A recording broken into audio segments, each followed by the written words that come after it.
Okay, welcome everyone. We're ready to get started. This is November's Health Innovation Community Partnership. Thank you so much for joining us today.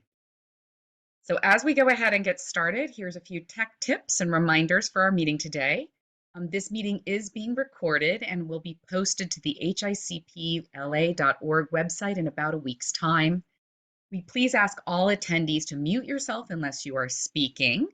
You can do that by turning off your audio and video icons in the bottom of your screen on the Zoom toolbar. We want to make this an interactive session, so we encourage you to raise your hand or to post a question or comment in the chat, and we'll read those at the appropriate time to make this an interactive discussion. We're always excited to hear from our audience and make sure that you get the content that's most interesting and valuable to you. We also encourage interpretation. We want to make this program as accessible as possible. So please, everyone, English speakers and Spanish speakers alike, please pick the interpretation icon at the bottom of your toolbar. Pick the language that you prefer to hear the meeting in. That way we can hear questions from one another and try to stay caught up with everyone. And with that, we're basically ready to go ahead and get started. Today's meeting includes a presentation from our LA General Medical Center on happenings on our campus.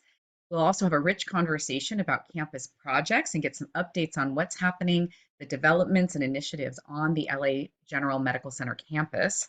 And we're going to have a wonderful presentation from our partners about the Care First Community Investment Fund opportunities. We'll get a little of a report back of what's been funded to date and the new funding opportunities ahead. And then we'll conclude our meeting with some partner announcements.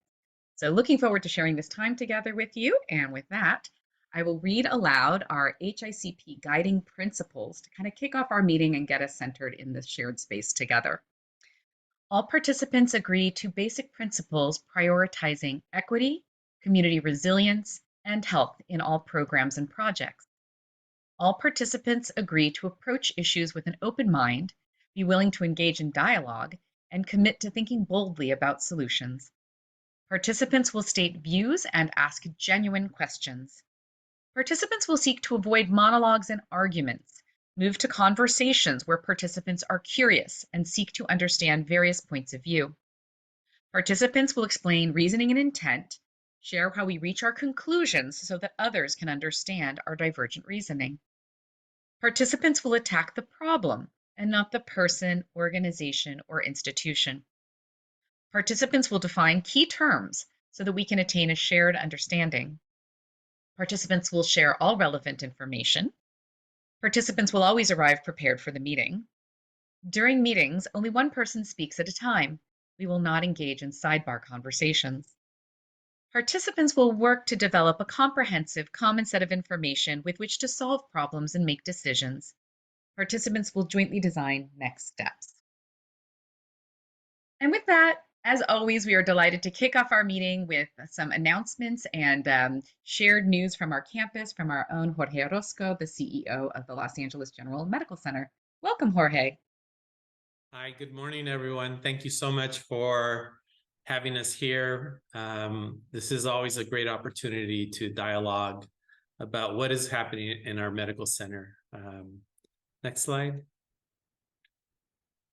I want to start off to provide an update with an LA Times article that was published a couple of weeks ago on the restraint use at Augustus Hawkins Mental Health Center. Some of you may not know, Augustus Hawkins is a 50-bed acute psych hospital that is run by Los Angeles General Medical Center. It is on our license.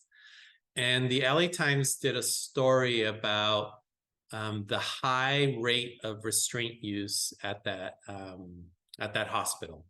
I wanted to make sure that we talk about it here and provide some context in terms of the unique challenges that we have as a public safety net hospital, and engage in some dialogue regarding this. This was an article that the LA Times had been hounding us for about 18 months for data, for information with questions. And unfortunately, they did not provide the context that was really critical to understand kind of the rates of restraints that are used there. And I just want to introduce our Chief Medical Officer, Dr. Brad Spellberg, to help us sort of walk through the context of the restraint use at Hawkins. Brad? Good morning, everybody. We have at Hawkins a very unique patient population for a variety of reasons. In part because LA County is just much larger than most other areas. In part because we are very physically proximate to Skid Row and the Twin Towers complex. In part because we learned during the course of the LA Times investigation something that none of us actually knew, which is that 25 years ago, the private hospitals in the first district went to the Board of Supervisors and said they were going to go out of business because of all the homeless patients that were coming to their ERs. And so they said, we're going to close our ERs down unless you change the flow of such patients, and ended up carving out so that there has been a policy in place at the emergency medicine services that all patients from Skid Row and the Twin Towers catchment area bypass private hospitals and are taken solely to the county hospital. So that patients who are unhoused and have mental illness, who have addiction use disorders, they come almost exclusively to the psych emergency room at LA General and then get admitted to Hawkins. This results in a very unusual population of patients that no other hospital in the county cares for.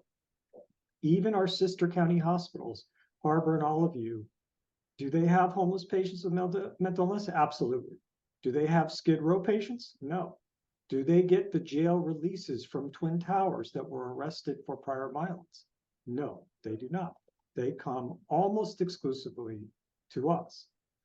And so, as Mr. Orozco was pointing out, we do have much higher restraint rates than other hospitals because we have a population uniquely enriched for certain violent tendencies.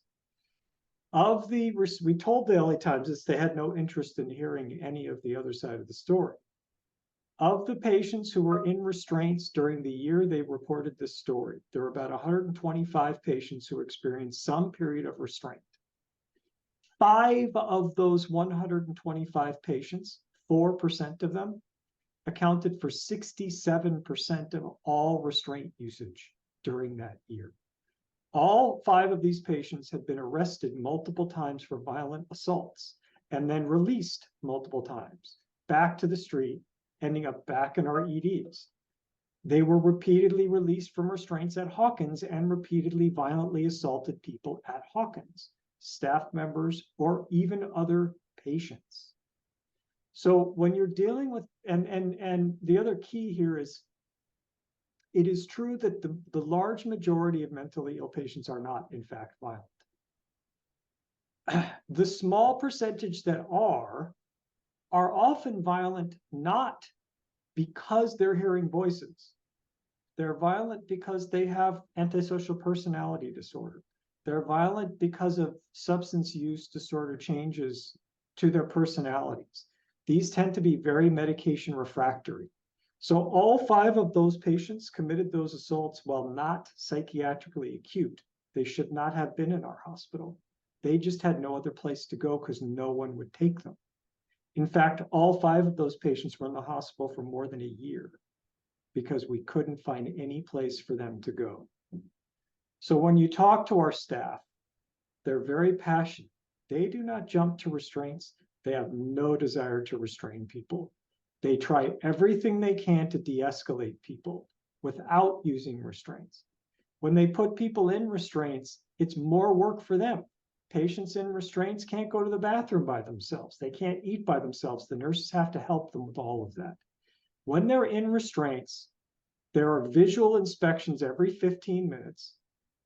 And every 8 hours, there is a reassessment of release of restraints. And in fact, I read these notes, anonymized, of course, to the LA Times reporter. Again, didn't care, but this is the kind, let me give you a sense of the kind of thing our nurses are up against. Literally, the notes for these 5 patients would read something to the effect of, it's the end of the shift, attempted to enter into therapeutic contract with patient to contract for safety, emphasizing the need not to be violent so we could release restraints. Patient responded, bleep, when you let me out of this, bleep, I'm going to bleeping kill you. Therefore could not enter into therapeutic contract with patient, restraints renewed. Literally, that is peppered throughout the charts for months on end. We have to understand that our nurses and our doctors face violence at a level that they are not prepared for, they are not trained for, and other hospitals don't have to deal with it. And they have to be able to protect both themselves and other patients, because we do frequently have patient-on-patient violence. And so that really is the explanation for why our restraint usage is higher. Jorge, I don't know if you want to add to that. Yeah, Dr. Spellberg, the only thing I would add is our mental health system is broken. We are an acute psychiatric hospital. An acute psychiatric hospital deals with very acute issues. And the average length of stay should be 1 or 2 weeks, and then transitioned out into a subacute setting that is appropriate for them, and then back into the community.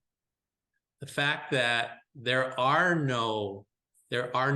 is not sufficient number of appropriate subacute settings for patients to be discharged means that many times patients with a history of behavioral issues, a history of violence, end up staying at Hawkins for a very, very, very long time. And, acute psych hospital is not built. It's not licensed for that level of care, yet we do not have an option of moving them. The state has stopped accepting these patients. And that happened within the last couple of years. They said, no, we have our own problems. Counties, you deal with it. So we are really in a crisis in terms of our system of care. Mr. Orozco held a town hall at Hawkins after the story came out. The leadership team went down there. I zoomed in, and everyone else was there on site. And we heard from the staff, and we've since done walkthroughs with several of the county supervisors. Hearing the stories of what these people go through, we had a nurse say to us that she loves her patients, and that's why she keeps coming back to work, even though she knows that every day she's at risk for being assaulted. And some days she goes home so mentally drained, she doesn't even have the energy to care for her kids. But she still comes back the next day. We had an attending psychiatrist tell us the story of 2 years ago. She was interviewing a psych patient who said to her during the interview, I'm going to terminate you. Punched her in the face, chased her around the room, tackled her to the ground, and began to choke her. This is the kind of thing that our staff deal with on a regular basis. We have assaults at least once, if not 2 or 3 times per month. That level of assault. And no one else will take these patients. And what we tried to explain to the LA Times, and what we did successfully explain to the soups, and I think they understand this, if we throw this staff under the bus, why would they stay? They can make more money working in another hospital that doesn't face this level of violence. If we throw these people under the bus, there will be no one left to care for these patients. Thank you, Dr. Spellberg. I'm happy to entertain any questions, any thoughts. Do we have any questions for Jorge and Brad? This is Ari. First of all, I want to thank you for that additional information. I think it's important to see it from the other point of view as well, instead of trying to make a sensationalized story out of a bad thing. But I'm just curious, what does restraint mean in terms of how people are restrained? And I think I saw an image where they were lying down. Do they stay lying down the whole time? Do they sit up? Are they moved around? Do they, I don't know what that means and what that is in terms of the difference between a safety restraint and torture. It's a great question, Ari. It's a great question. It turns out there isn't one kind of restraint, but all restraints are lumped together in the data. So one of the more common types of restraints are simply hand restraints, where you're not tied down. In fact, we don't want you tied down. You're up and walking, but your hands are sort of tied together to minimize your ability to punch or grab things. Those restraints are used in ambulatory patients who actually, if you talk to the staff, some of the patients will literally say, I am feeling the urge to hit people. Can you please put the restraints on me? I don't feel safe. I want, and though that's not strapped to the bed, that's not hard restraints, it's ambulatory restraints. We also use those for transporting patients. The LA Times talked to a ridiculous quote expert that said it's inappropriate to have a blanket policy of restraints during transport. We have a unique physical layout here where our psych hospital is 20 miles away from the main hospital.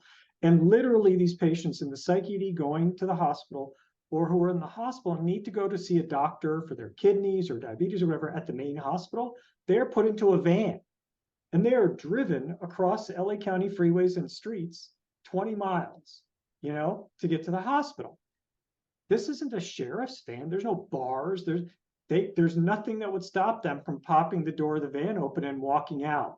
And these are people on legal holds who are not legally allowed to leave and are cared for in a locked facility. They have to be in those kinds of ambulatory restraints during transport.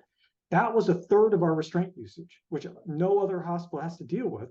We're the only hospital that has a psych hospital 20 miles away. And that will be fixed hopefully within about 18 months. We're going to relocate the entire population. We're going to get out of Hawkins and move them back to the main hospital so we no longer have those restraint hours. For patients who are literally committing felony type assaults, punching people, kicking people, tackling people, those people are sometimes put into hard leather restraints where they are tied down to the bed until they get to the point where medications and or just other efforts to calm them down get them to where they are less likely to punch, kick, or tackle someone. Those are the less commonly applied, but they are sometimes necessarily applied for safety.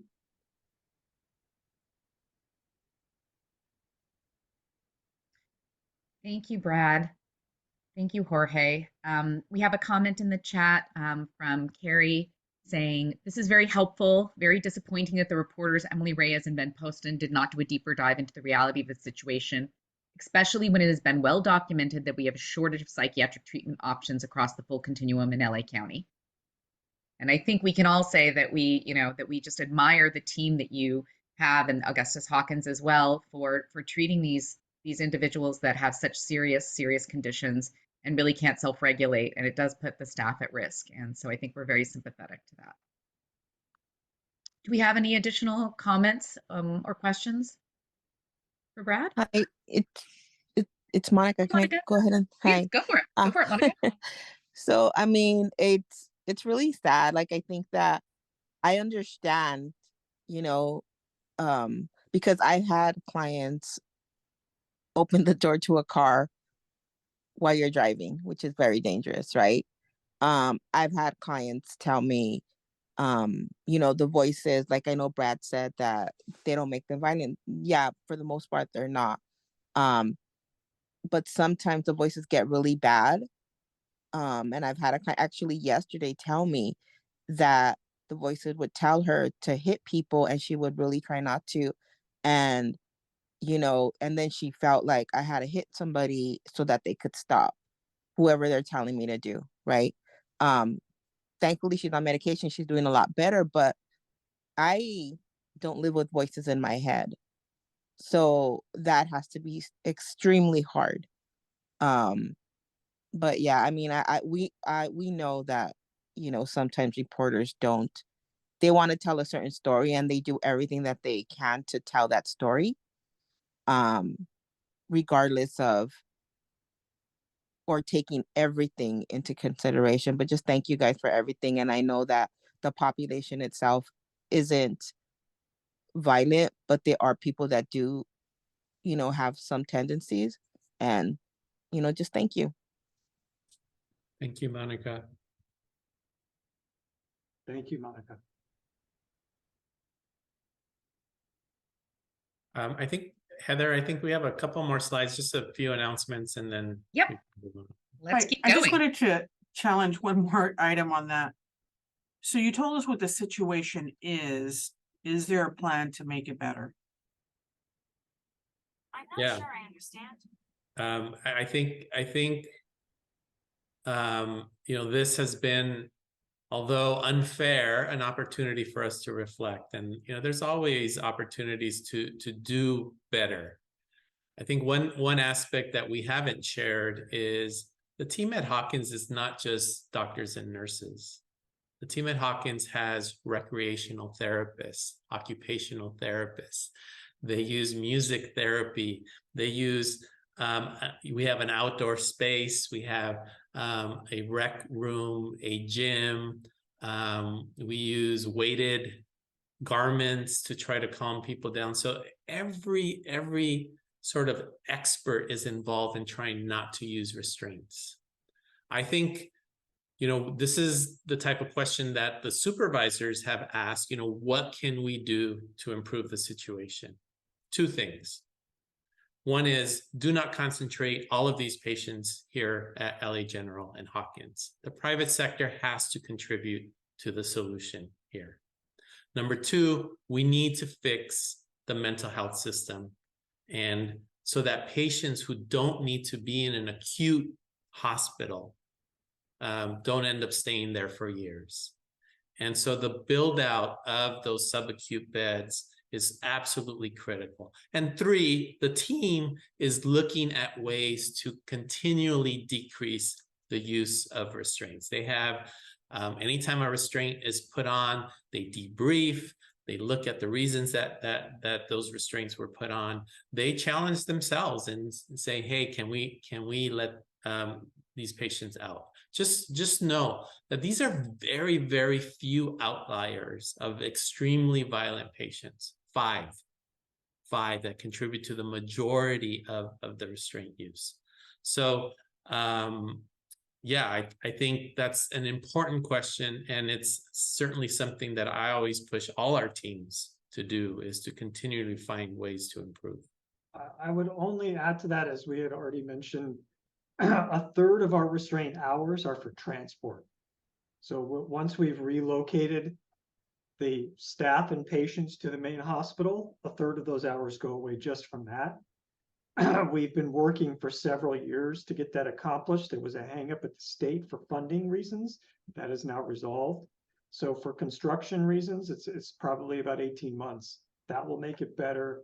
And then, as Jorge said, we need more subacute beds and IMD beds. The governor recently passed a bill that will create funding to build out more of those beds. And we're hoping that will help DMH expand so we can get people, all 5 of those patients that did 2/3 of our restraint usage, none of them needed to be at Hawkins. They were all subacute from a mental health standpoint. They were not assaulting people because voices were telling them to. They were assaulting people because they wanted to. And they needed to be in a completely different environment than the Hawkins Acute Psychiatric Hospital.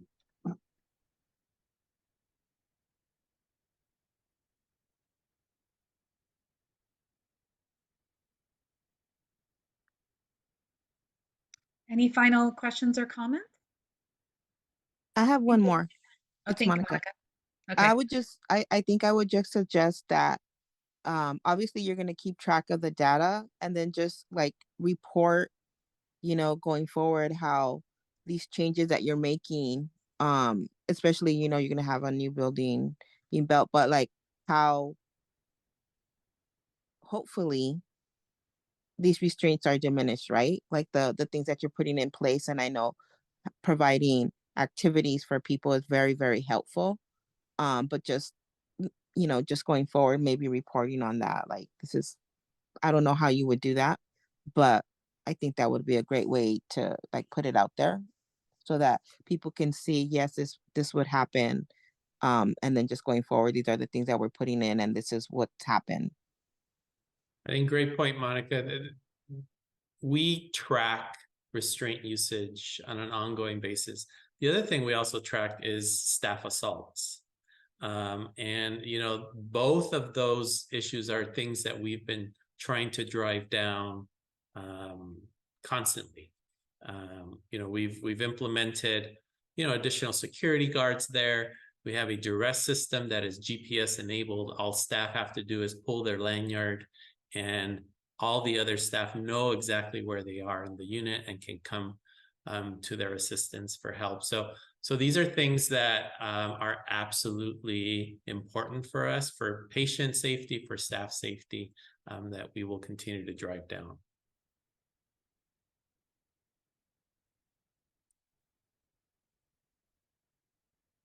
All right. Well, thank you both for joining us for such a rich conversation on this important topic. And I think just, laying out the context so that we can all better understand what's going on. And definitely, I think our hopes lie with you that change will come and that something in this reexamination will prove positive to the support of our staff and our teams and the care of these, highly complex patients. So with that, we'll move on to the next topic. Jorge, want to tell us a little bit about, and thank you, Dr. Spellberg. Have a great rest of your day. You want to tell us about the Governor Newsom coming to visit? That was very exciting, and of course, does relate back to mental health as well. Yeah, we were honored to have the governor come to LA General in the lobby of the historic General Hospital, came and signed AB 531. And AB 531 is a bill that will fund 10,000 new behavioral treatment beds and supported housing units throughout California. And those will definitely help support safety net hospitals like ourselves find appropriate placement. So I think this is an important event. We had all the dignitaries, all the electeds out for this for the celebration, and we were honored to host that here. We also hosted the second annual Phoenix Family Kids Camp, and this is the kids camp for pediatric patients who are burn survivors and their families. And it was a great event. About 80 of our young patients and their families came for activities, games, learning, food, fun. Special thanks to our medical students and residents who really helped staff this, and our CARES auxiliary who helped to fund this. So great event here at LA General. And with that, right. With that, we're concluding your presentation today. Do we have any final comments or questions for Jorge on any of the topics covered today, or things we may not have covered yet?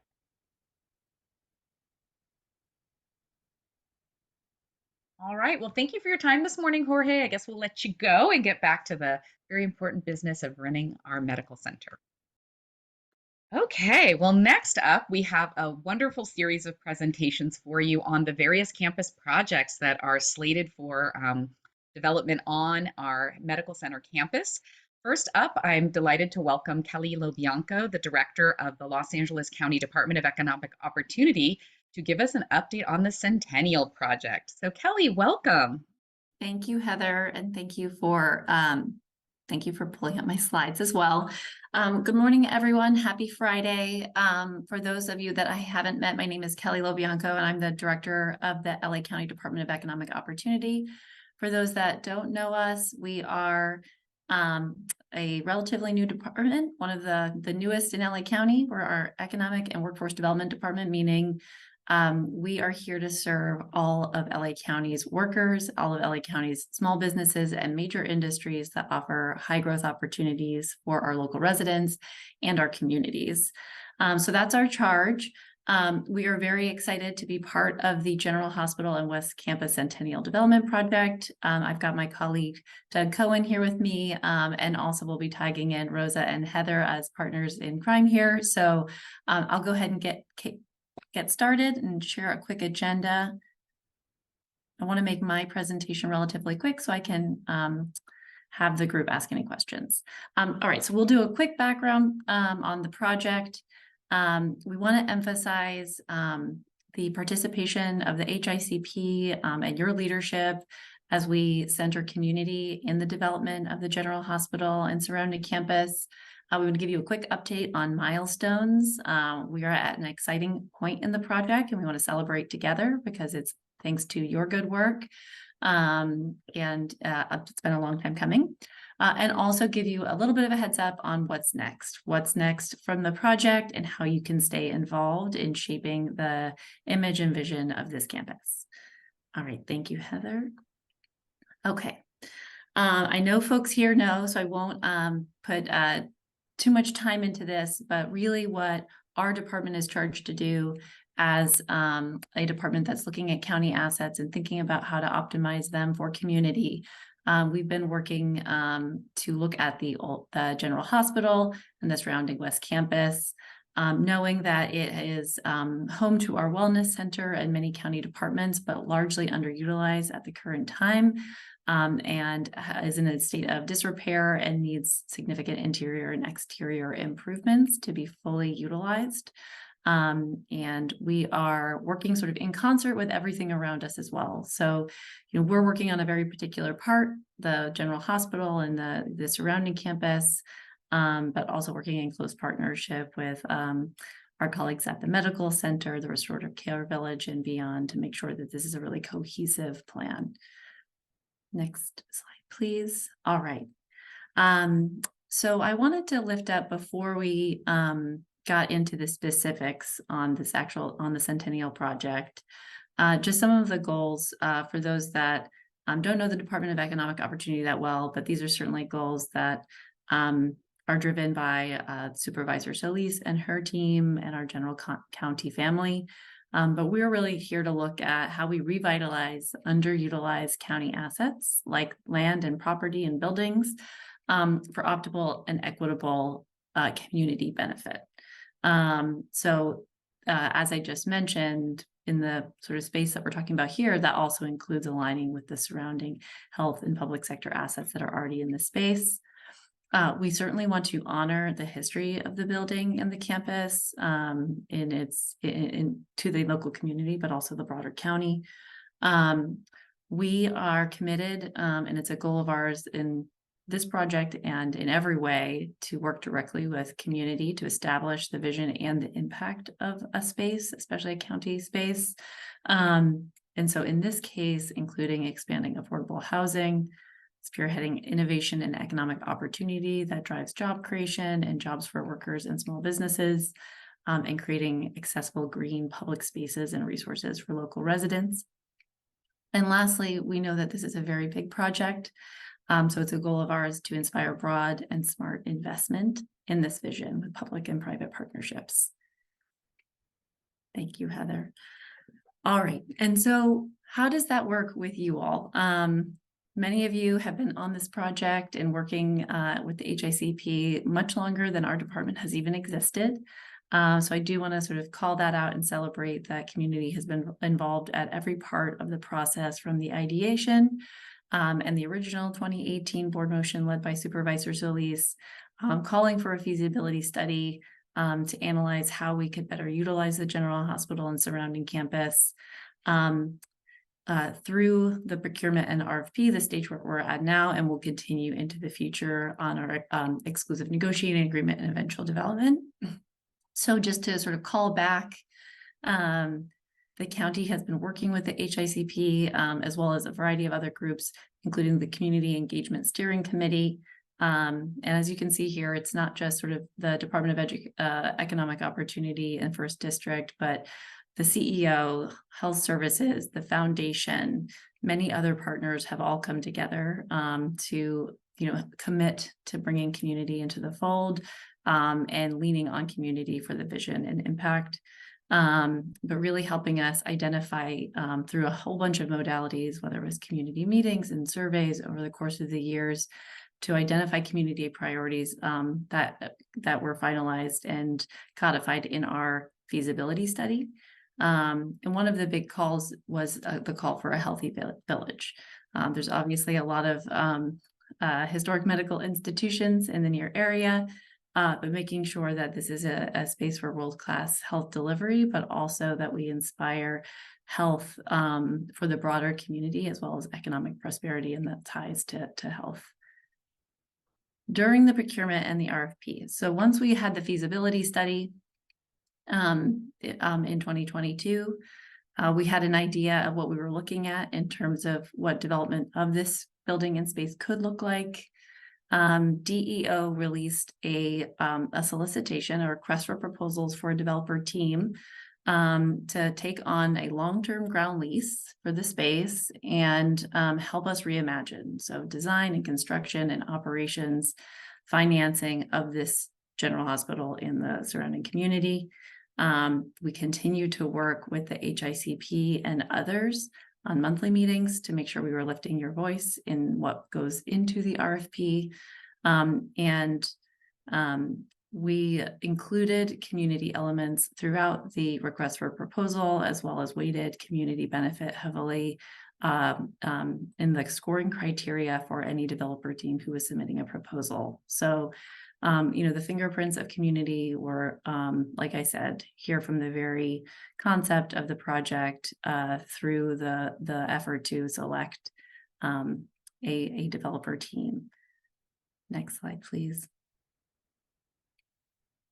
I wanted to list some of the community goals, and we'll get into the specifics that went into the RFP, but it was clear, a focus on housing and economic development and opportunity, environmental justice, health and wellness. These are all key elements that were lifted up by community, and we'll get into the specifics, but we made sure to lift up those priorities again through the feasibility study and then into the RFP. All right. Some details on what went into the RFP for the potential sort of public and developer world to understand were minimum requirements, a floor for the kinds of development that we're hoping to see in this space. And so I wanted to lift those up so folks here could see what was in the actual RFP that went out, and that drove some of the proposals that we got. A clear focus on housing. That is a major focus of the community, making sure that there's affordable housing for low income, very low income residents, making sure that whatever sort of final mix of residential might be available in this space, that a large proportion of it is housing for affordable housing. We lifted up the interest in historical preservation and enhancements. Making sure that we're creating a cohesive visual, prioritizing the architectural styles that really honors the history of the site. Making sure that the spaces that we create that are not housing are also in service to the local and broader community, including retail with a specific focus on local market and grocery retailers, making sure folks can get close and safe and healthy local food. Building green open spaces, so making sure we have a really thoughtful layout so folks can enjoy the space, that it's accessible, that it's flexible, bike paths, roof access, open parks, things of the like. Making sure that there's a really cohesive connectivity. It's a large campus, but making sure that there's throughways to the broader community, and that it is sort of welcoming and supportive. Making sure that mobility and transit are at the forefront, as well as sustainability. So making sure we're not just thinking about single-use vehicles, but other modalities like bikes and car shares and mobility hubs. and making sure that this is a place where people come and promote, green living, building a feeling of safety and community well-being through lights and community supports. And finally, thinking about innovation in the space, whether it's offices that support good jobs for the community. Often that might support the healthy village concept and the health services in the region.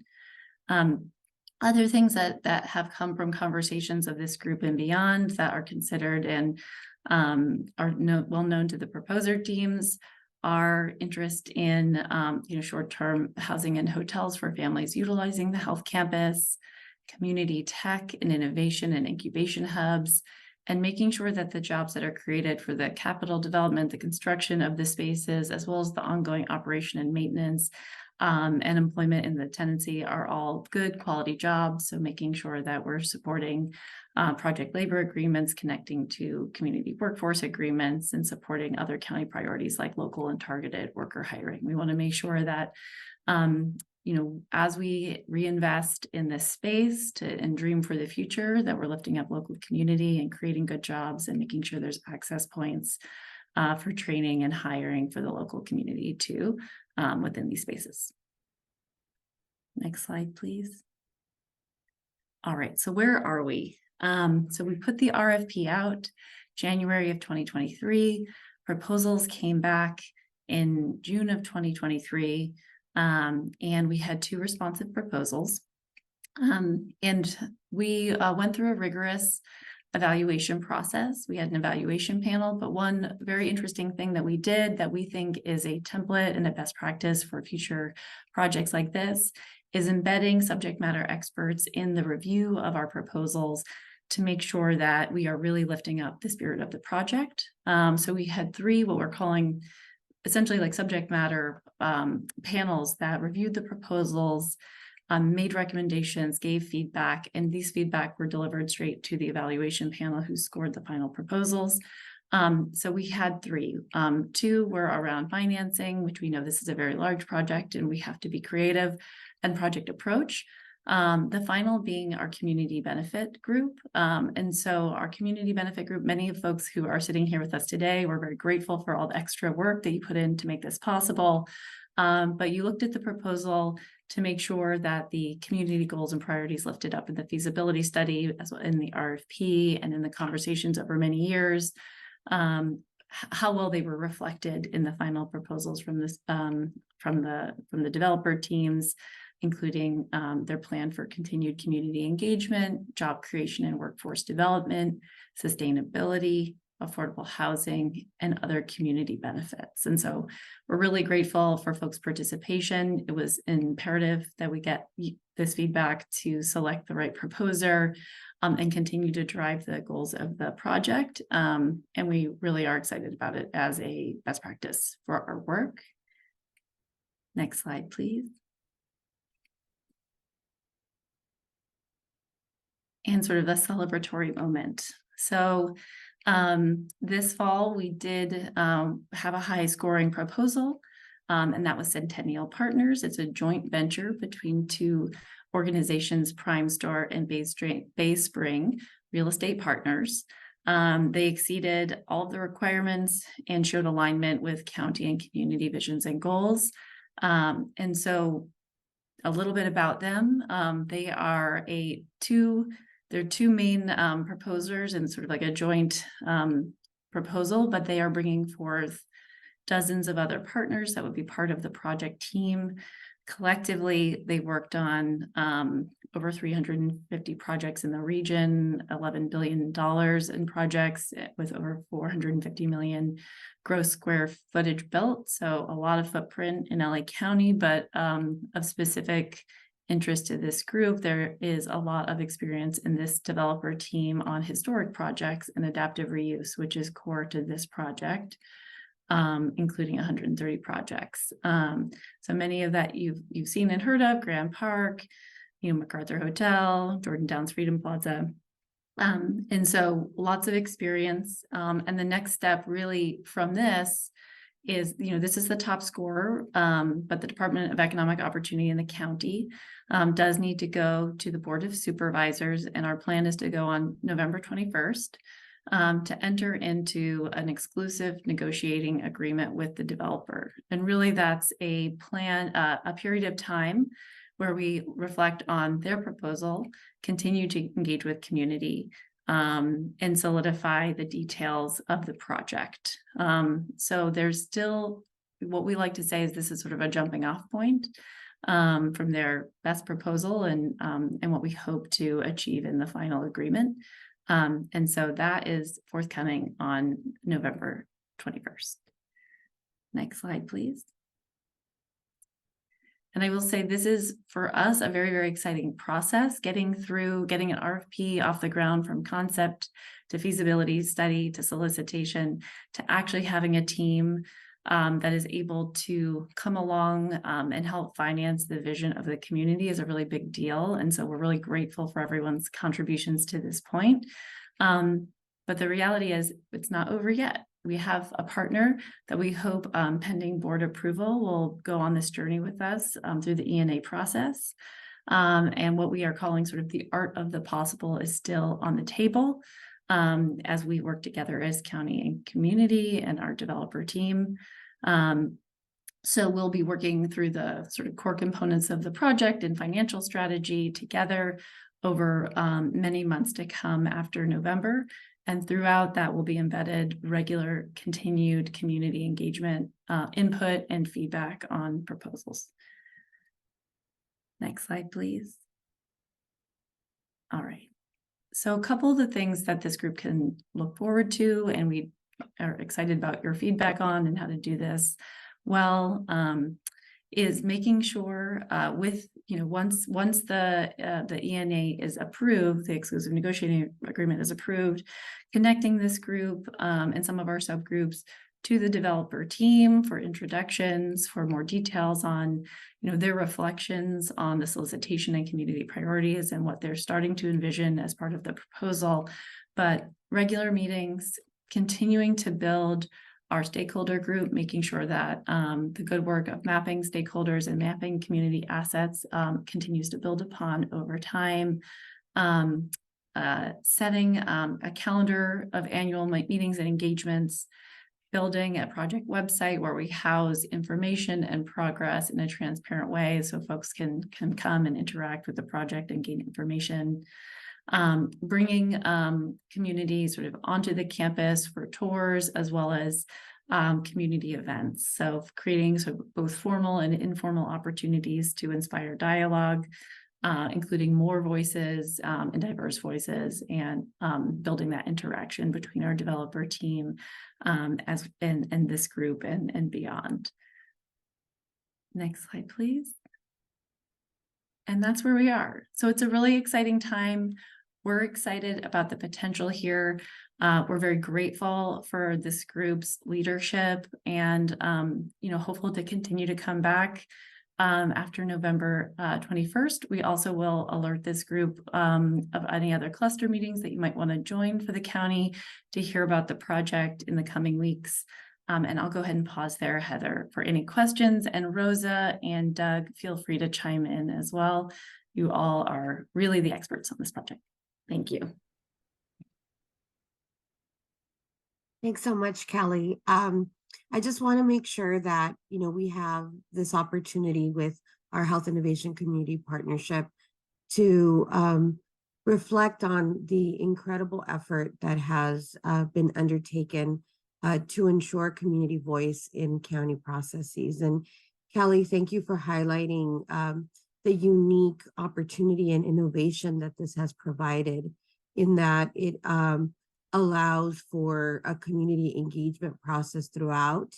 And, you're pointing to now as we move forward with a developer, there's even more opportunity. And I think that's extremely important, because that is what the Health Innovation Community Partnership was launched to do. There is so much development in the community right now that it's important for our community to have a voice and be able to engage in a way that is meaningful and can elevate, sort of at that equity table, right, between the developer and the community. So thank you so much. I do see Ari's hand up. Ari, go ahead. Hey, thank you. You stole some of the some of the accolades I was going to share, but I did want to say as someone who was invited to be part of that evaluation committee on behalf of the community, I was surprised, and I appreciate that opportunity. I do hope that it becomes a model for other community projects to be part of the evaluation team in that way, or at least to be able to provide input on RFPs directly. Obviously, I have a day job, and that would be hard to do on a regular basis, but I think this was important.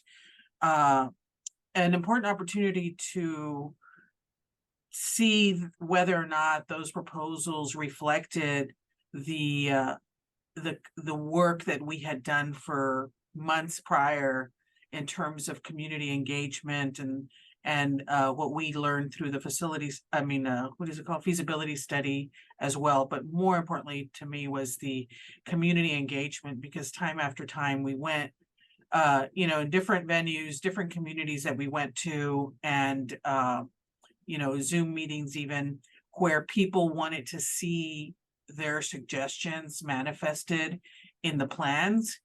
And so it was gratifying to see that in these proposals. And that was part of my motivation in my feedback. Anytime I saw that, I highlighted it. And so I appreciate the opportunity to do that, and I appreciate that it seems that this proposer is open to more community input and engagement, and hopefully that this little town, this small healthy village, actually supports our community and is reflective and sustains our community as well. So thank you for doing that. I appreciate that. And I'll let it there. Thank you. Thank you, Ari. Let's go to Yolanda, and then I know we have some comments in the chat that we'll go over. Hi, good morning. I too want to echo Ari's sentiments. Having an opportunity to participate in this kind of a project where our voices and our hard work over years actually is reflected and not only heard but raised. And so that being part of that filter in the process, in the proposal process, the RFP process, as a community member was truly important, and such a responsibility. I am so looking forward to this whole project and the realization of this project. As a commissioner, I have to regional planning. I attend my meetings. I participate in my meetings weekly, and so I can tell you that I use Grand Park almost every week, and I'm there with a range of people, county employees, tourists, people who clearly are down and out on their luck, and yet it's a space that welcomes everybody. And so I'm hoping that this too will be a thriving place, that will be welcoming, and will bring us an opportunity to be part of this community once again. I think this is my dad's dream, and it's just an amazing honor to be part of it. So thanks a lot. Yolanda, thank you so much for your words, and also for your great commitment. You've been a part of many committees, and and you also have the official role in commissions. So thank you for all your dedicated time. It's my pleasure. This is a dream, and so thank you. I totally appreciate it. Wonderful. Thank you, Yolanda, and thank you, Ari. I did want to just actually maybe tag in Doug here, just based on some of the questions in the chat, to talk a little bit about what the ENA process looks like for folks. We talked a little bit in this presentation about the ways the developer and DEO and and the foundation and others will continue to engage community, but Doug's the expert here, so I'll let him chime in. Thank you, Kelly, and thank you to the foundation. Thank you, HICP.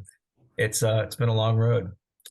There's a kind of a quiet, comfortable anxiety that we have right now on this project. We actually do feel we really do have the best developer for this. And what is a developer? A developer is a partner. And so we're about to initiate this partnership. But one of the things I want to make sure we kind of raise up is we've got a whole lot of colleagues here from the hospital themselves. And as much as we talk about community engagement, there's two pieces of engagement that the developer is going to be launching into immediately. So let me back up a little bit. So much of this RFP was to select a developer to plan.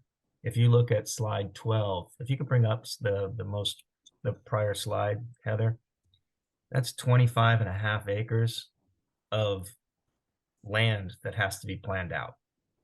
And we need to decide what's the scale of what type of buildings are going to go there, where they're going to be, what are the revenue streams, what are the sharing modalities for the revenue streams, where can those revenue streams offset more community benefits.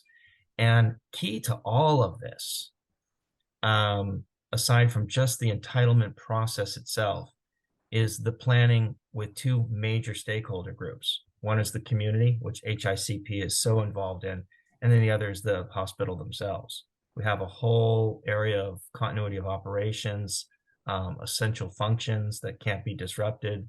The hospital itself has its own future needs assessments. And so all of these elements are going to go in to this planning stage.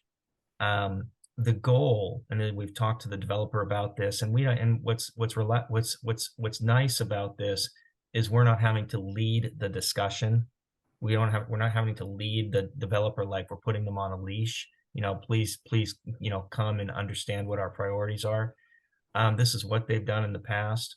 We're not naive about the process.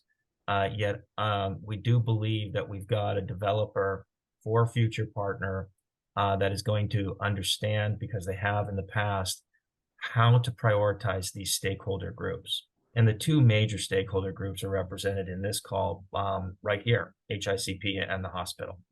So we feel good about the fact that this is something that they've done before. This is also something that they are fully invested in terms of they have a massive commitment that they're willing to apply to this. We have a heavy load ahead of us in terms of negotiation, but here's the deal. We're on everyone in this process is agreed to a very compressed, consolidated timeline. That means not just, hey, let's get some agreements with the developer, but let's get the whole pathway for stakeholder engagement. All of those parallel efforts have to be laid out, and all of those parallel efforts are going to be put on what is essentially an aggressive timeline. So you will see, this isn't something 6 months down the road or 9 months down the road, you'll have a couple of touch points with the developer. Once we're able to make a formal engagement of the developer, they're probably going to be knocking down your doors. And that's the idea here, is that you're going to have a direct point of contact with the developer in this process. And so we're excited that it's going in this direction. And we can take any calls you have. One last thing is I know Kelly asked me about the ENA process. So the ENA process is just that. It's where we'll have an agreement that has a lot of latitude. The board will provide Kelly, no doubt, a directed authority to engage in a series of agreements that are prudent, that would allow the process to move forward. Ultimately, what the ENA ends up with is an actual development agreement or a ground lease. So you hear that, those are the terms that you typically hear of.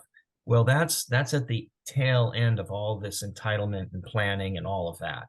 So it's the E&A process is the sausage making. It's everything that goes into the final product. The final product would be that ground lease that allows us to start construction.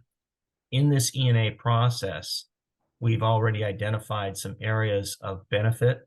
There's complexity involved in this, where we are looking to try to identify how we can accelerate certain areas of planning, certain areas of contact with stakeholder groups, get ideas of what might be first areas of first phases of construction.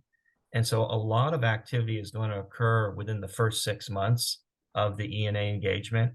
And again, we will not be a stranger to this group, and the developer won't be a stranger to the group. But in the first 6 months, we really hope to initiate a stable timeline that allows us to identify exactly when the earliest phases of construction can occur.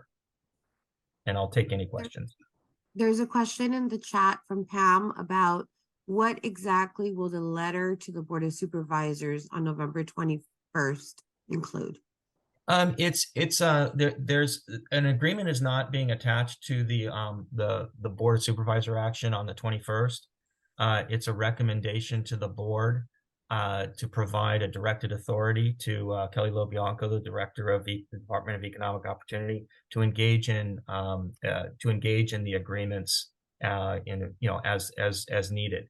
The primary agreement that's going to come out of that directed authority is a simple kind of go forward green light. County is willing to engage this developer exclusively.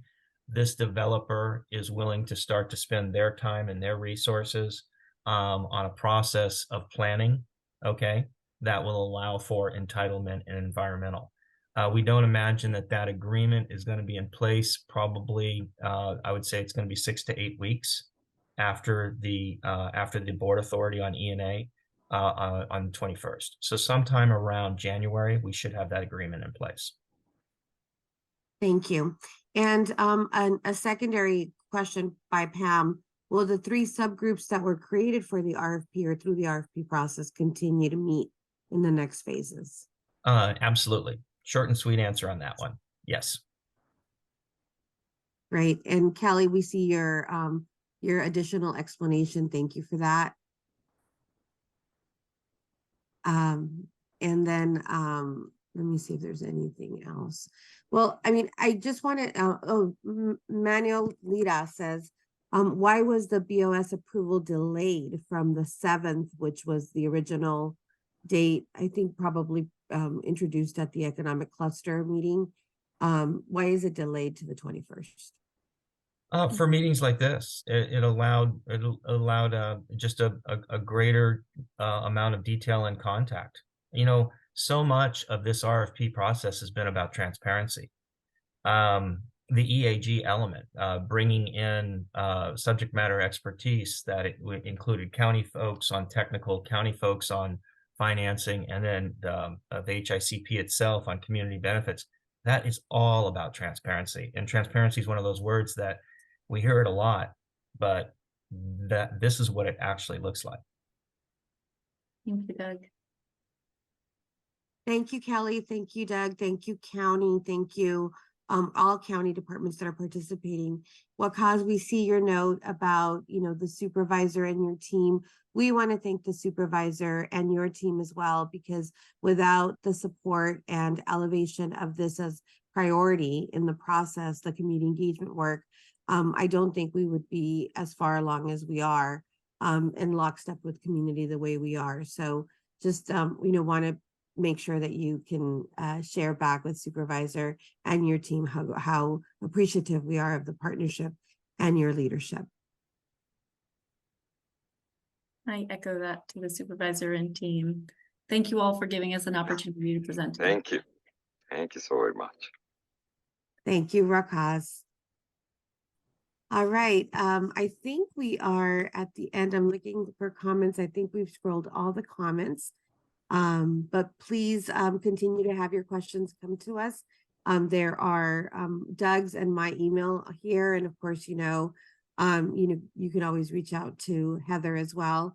So please, continue to communicate with us, and as new updates come along, we will make sure that we introduce that in the space. Back to you, Heather. Thanks so much, Rosa. And thank you, DEO and SD1 teams. It's very exciting that we're at this next milestone moment and looking forward to that board letter presentation on the 21st of this month. With that, we're going to continue on in our vein of campus projects. And I invite our next up, our colleagues from the Century Housing Group, to go ahead and present on some updates on the RCV. So Gilbert and Oscar, please take it away.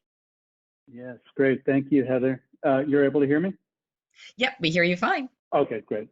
Yes, definitely heard a lot of familiar terms like ENA and ground lease and focus on community engagement that were part of the previous discussion, because our project is also a county-owned site and resource, and we've been awarded the opportunity to develop it in a way that's most beneficial for the community there. So a lot of familiar concepts there. I'm going to be relatively brief. If there's any follow-up questions, I'm happy to respond after, but most of today's presentation will be handled by Carrie Morrison, our consultant. She heads an organization called Heart Forward Los Angeles, and we brought her onto the project to incorporate a concept called radical hospitality into our project. I will give just a few updates. Again, I'm going to aim to be really quick here. Let me just share my screen just to orient everybody. We've given a number of presentations throughout the year. So those are all, if anybody has questions, we can provide the list of dates that we've presented on different aspects of the project. But for anybody new, just giving a quick orientation. So this is the site that we're talking about. It's at the corner of intersection of Mission and Griffin, or Mission and Zonal, right here. And it's technically phase 2 of the restorative care vision. Phase 1 were the acute care facilities that are already developed here in this area right here. We are phase 2, and then phase 3. I forget exactly what the vision for phase 3 was, but that is this. That would be located in this area here. Just going to show some quick images of our vision here with we call it Century Plus Restorative Care Villages Permanent Supportive Housing. So just a quick few updates. We've had some delays with submitting our entitlements and with finalizing our option agreement with the county, our ground lease agreement. These delays are kind of standard with entitlements. There was a delay with the county fire department. They had some comments that we had to address with them. And with our option to lease agreement, there's just been, process has just taken longer than we anticipated. But both of those things are expected to be completed by January. So by January, we will have finalized our lease agreement with the county for our ground lease, and we will have received our entitlements. And that will put us in position to apply for funding in March for our first big funding application. And that is to the HICP Affordable Housing and Sustainable Communities Program through the state. It looks like we're going to be requesting $25 million. And as we've mentioned before, we're approaching this project as 2 separate projects. So the South Building is one project, and the North Building is a second project. The HICP funding will be specific to the North Building, and that's going to be in March. And so we're also getting ready for that. We submitted to to the city to be one of their to be part of their pipeline. Last thing I'll mention is our community benefits agreement, which is it's a requirement of our E&A, which we're currently under. We're currently under an E&A process, which will take us to executing the ground lease. Well, one of those requirements was a community benefits agreement. So we are finalizing our draft of that, and we want to present that to Supervisor Solis's office, who's been our key partner and has really driven us to emphasize and be thorough about our community engagement. So we want to provide that to Guadalupe. I imagine Guadalupe is on the call today with Supervisor Solis's office. And then once Guadalupe and also LACTA, who's also a key administrative stakeholder in the E&A, once they have a chance to review and have any comments, then we want to set up a meeting with our HICP subcommittee, similar to what we did with our community engagement plan earlier in the year, where we provide the initial proposal of our CBA to our subcommittee to review, and then perhaps a week after we actually meet to take comments and see if there's any updates that come from our subcommittee. So I'm going to go ahead and stop sharing. I'm going to turn it over to Carrie. Again, Carrie Morrison is with Heart Forward LA. She's focused on radical hospitality. I'll quickly just mention a couple of points on it. So as I think about radical hospitality, it's about it's focused on our residents. We're going to have 292 households on site, and so it in a way boils down to bringing resources, enrichment resources into our community to work to engage those households, or connecting those households to places in the community. So having avenues for them to leave our project site and connect to places and resources in the community. So the focus directly is on residents and households, but it does have a broader impact as well. It means more ties with the broader community to our particular development and the households that comprise the Century Plus Restorative Care Village PSH community. And then it also means, especially for the permanent supportive housing households, that there's more enrichment, more purpose, more stability. And that, of course, is a benefit to not only the community there on site, but the broader community as well. So let me go ahead and turn it over to Carrie. Thanks, Gilbert.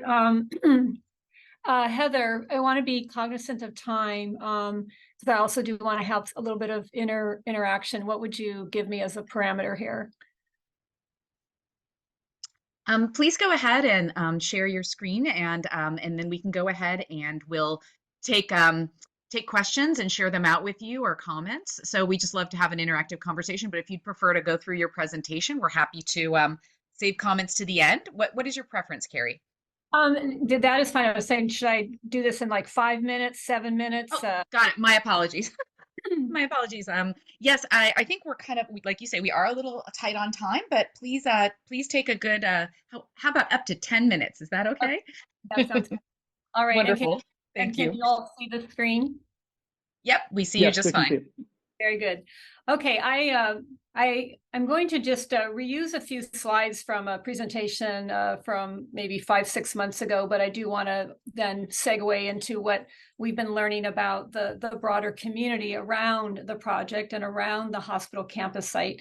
But again, radical hospitality is kind of the mantra of the small nonprofit that I created back in 2019 after having visited on 5 occasions the mental health system in Trieste, Italy, and found it so incredibly inspiring about a different way to look at how it is that we support and engage and think about people living with mental health conditions in our community. So the mission of Heart Forward LA is that we believe we can transform the entire mental health system in America through radical hospitality. And I think when you hear a little bit about some of the underlying principles, you'll see that it makes a lot of sense. And it you know, I'll be happy to argue this with anybody. So again, this came out of a study fellowship that I was awarded back in 2016-17, which led me to Trieste, Italy, recognized as the global best practice in the world for how people with mental health conditions are integrated into and cared for in the community.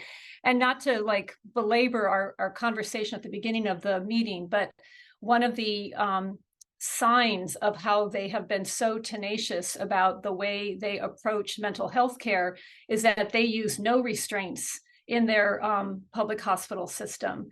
And the reason they don't is because they take care of people early on 24/7 in the community so that people do not decompensate, unfortunately, to the place that we in the American mental health system, which I think has been already articulated today as a broken system, we allow people to get just way too sick. And it's a tragedy. And I know it's something that we all care about.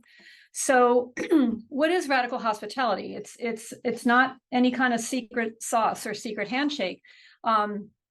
Essentially, it's a culture of coming alongside people as fellow human beings. It embraces horizontal relationships. So instead of relationships which, like in the American system, are somewhat power-oriented, power dynamics, vertical relationships with people with degrees and letters after their names, a psychiatrist in the Italian system might actually just, you wouldn't even know that they were a person with that level of hierarchy, the way they interact with people as fellow human beings.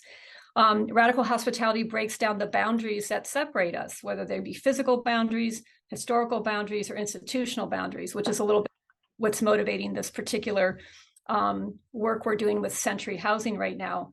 And radical hospitality leans toward inclusion and acceptance.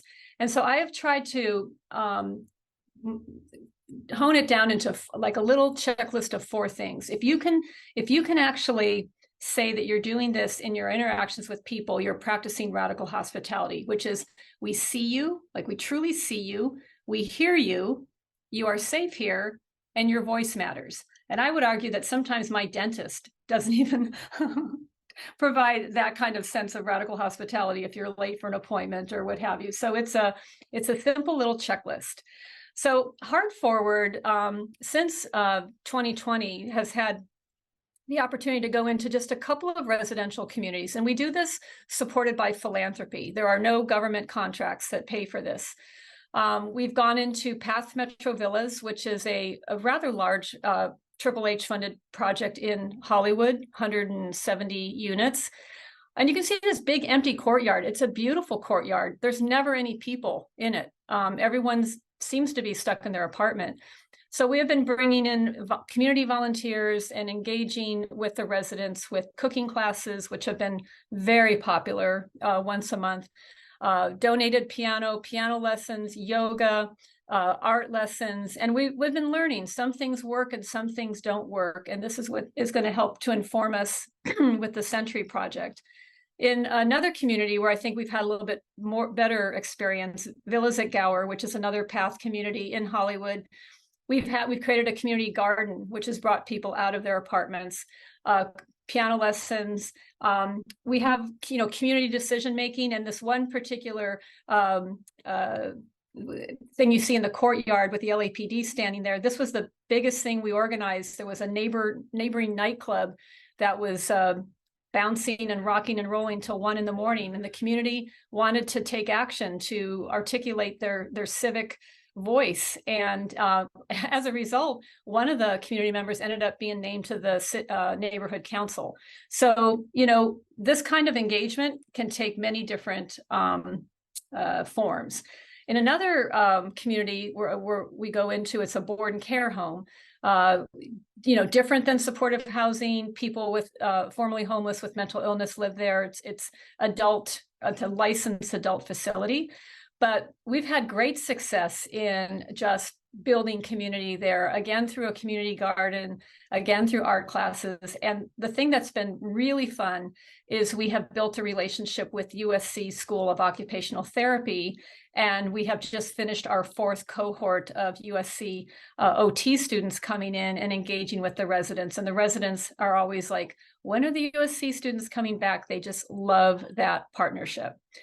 So as we were retained by Century to start to think about how do we do this in the neighborhoods and the communities around the Century project, you know, I am continuing to want to know what are the community assets that people can engage with in the broader community.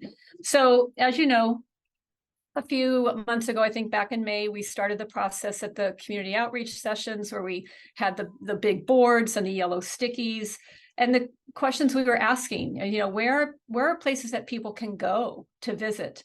Where can people find purpose or meaning in the broader community? Where would people feel welcome? And what organizations can we partner with to bring volunteers into the Century community to build relationships and connections with residents? And you guys have been opening up with ideas, and we're going to share a little bit more about what we've been learning. This was the example of the high-tech yellow sticky map, which I have all that information. And I've been starting to create my own Google map to be reminded of a lot of the ideas that have been presented. So I just wanted to flag that this past, well, 2 things. A couple weeks ago, Dave Pilon, who is also a consultant at Century, he's there with the sunglasses, we went down to visit another Century group of projects in Long Beach on the former naval shipyard. It's an incredible community, leafy green, just warm and inviting, well designed, well laid out, lots of diversity, people living there of all kind of different families and adults and veterans. And in particular, I wanted to understand how Century engages with the occupational therapy profession, which they do there at Century Villages at Cabrillo, because as I've been studying occupational therapy as a way to help people engage in kind of purpose-oriented, meaningful activity, I think it's underutilized in our mental health system, and I'm a champion for elevating that profession. So I wanted to see exactly how that played out in that particular community.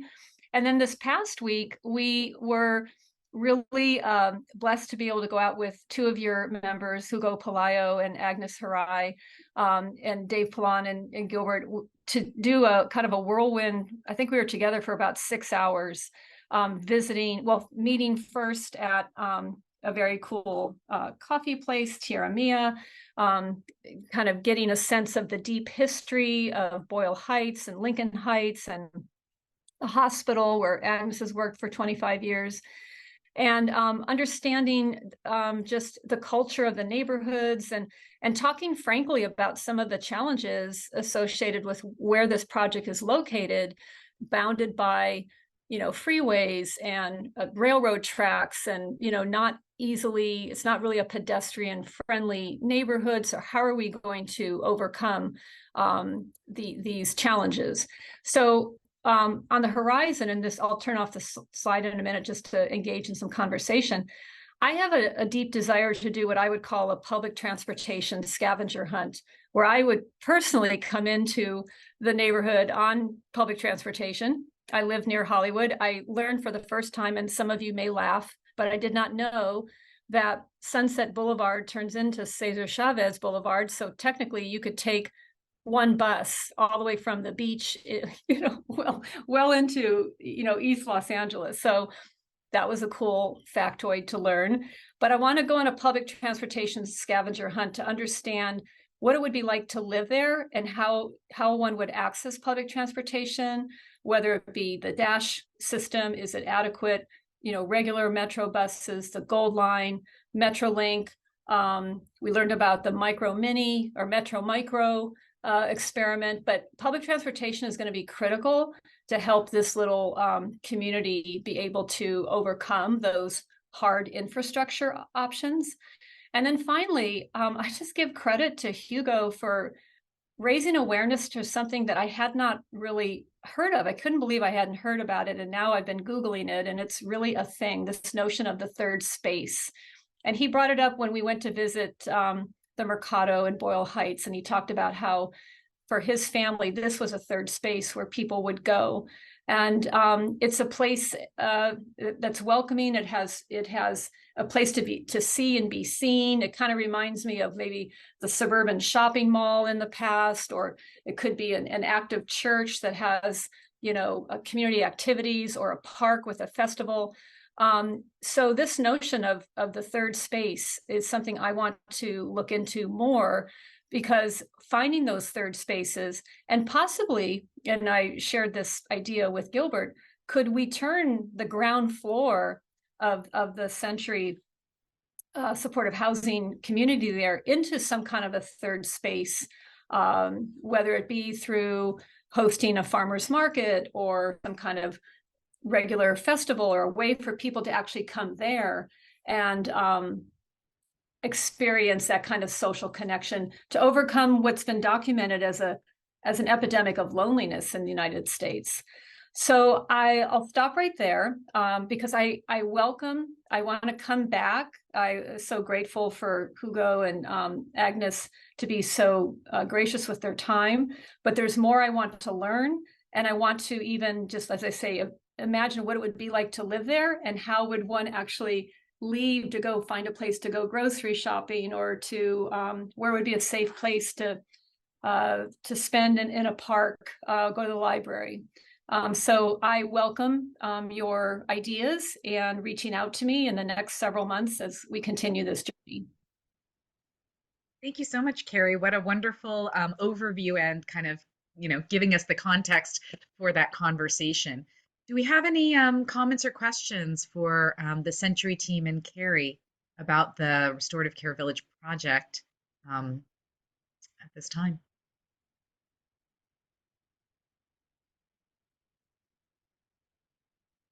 I think we have, let's see, there's a comment. Let me read. Oh, Ari is sharing that you can also take the light rail from Santa Monica Beach to East LA without changing vehicles. And then the Dash is a network of community shuttles that just misses that location. It should be realigned to connect more than one Dash to the medical center. So thank you for sharing that, Ari. And hopefully through these various projects that are coming together in similar time, hopefully there will be some kind of reimagining of the metro connection pieces. I don't know that we have Wakas still with us from supervisor's team, but we'll, I think it's an important another piece of the puzzle is definitely connectivity of the campus to the surrounding communities. I am here, Heather. Oh, there you are. Hi. Yes. No, we have, thanks for raising that. And I know part of the sustainable development, we have been long planning alongside strengthening some of the transit and intermodal connections. I know we did see the presentation earlier about how to make the General Hospital redevelopment visions more accessible with the intermodal within the campus, but the outside connectivity improvements have been on our radar for quite some time. The transportation infrastructure projects do take a long time, but we have some exciting things in the making. One of them is a bus rapid transit planning along with City of LA and our partners there. That feasibility has been going on for some time. I did connect with Council District 14 and City DOT, who have been leading that feasibility for some time, and will bring forward the latest status of that if the group is interested. I myself am getting an update briefing on it, coming back to the supervisor's office on this. We have also invested into the rail connection with a brand new stop along Marengo Avenue for Metrolink service that could be more periodic with changing the pattern from one train per hour to more frequent trains, and that feasibility of that station is moving forward through some preliminary design steps, looking at the feasibility of it.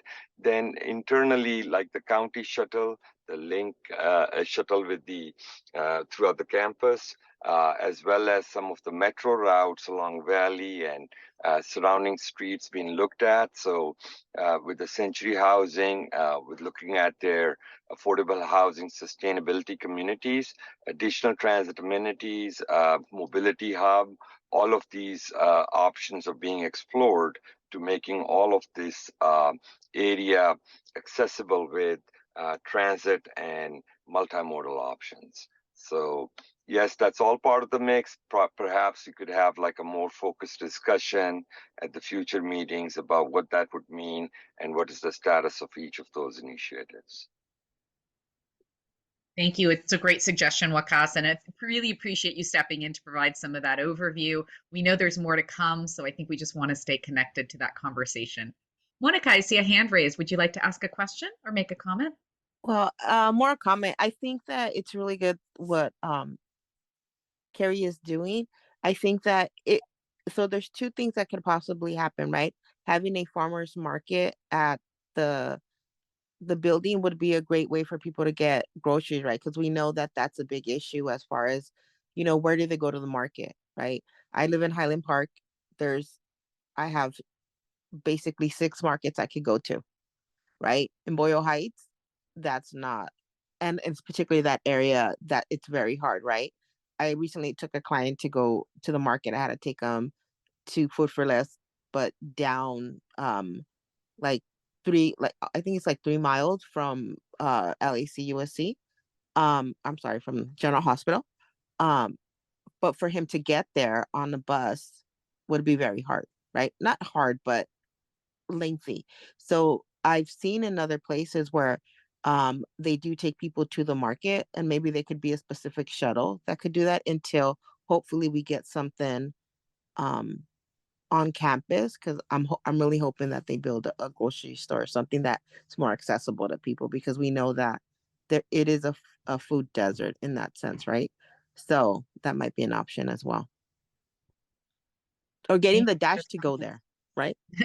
Thank you for those comments, Monica. It reminds me of the Ralph's grocery store at the corner of Adams and Vermont. They have a shuttle service. I'm not confident who provides that shuttle service, but a shuttle service that will take residents with groceries back to their homes within a 1 to 2 mile radius. I think possibly USC has something to do with that, but I can no longer remember. But that dovetails into your comment, Ari, about USC shuttle service and how might that become more, kind of something that becomes a greater community benefit to local residents as well. We also have some just compliments to the Century team from both Pam and Hugo about the intentional connection to community and listening to like how people are going to experience the space, not just the residents of the complex, but the local community members as well. Really appreciating that process. I was wondering, Heather, I was wondering if, we could ask the question, because I did see some comments about residents who have lived, in the community for 35 years, et cetera.